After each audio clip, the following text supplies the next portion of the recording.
ಈ ದಿನದ ದೇವರ ವಾಕ್ಯ 2ನೇ ಅರಸುಗಳ ಪುಸ್ತಕ 20ನೇ ಅಧ್ಯಾಯ 5ನೇ ವಚನ.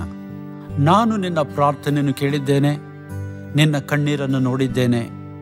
ನೀನು ಗುಣಹೊಂದಿ ನಾಡದು ನನ್ನ ಆಲಯಕ್ಕೆ ಬರುವಿ.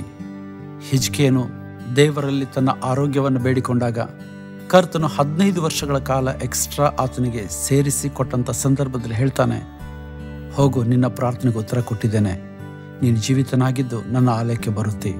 ಪ್ರಿಯ ದೇವಜನರೇ, ಕರ್ತನು ನಮ್ಮ ಪ್ರಾರ್ಥನೆಗಳನ್ನು ಕೇಳುವಾತನಾಗಿದ್ದಾನೆ. ನಮ್ಮ ಮೊರೆಯನ್ನು ಲಾಲಿಸಿ ನಮ್ಮ ಜೀವಿತಕ್ಕೆ ಆತನು ಹೆಚ್ಚಿನ ಆಯಸ್ಸನ್ನು ಗ್ರಹಿಸಿ ತನ್ನ ನಾಮವನ್ನು ಮಹಿಮೆ ಪಡಿಸಲು ಬಯಸುವಾತನಾಗಿದ್ದಾನೆ. ಆತನ ಸನ್ನಿಧಿಗೆ ನಾವು ಬರೋಣ. ಕರ್ತನು ನಿಮ್ಮನ್ನು ಆಶೀರ್ವದಿಸಲಿ.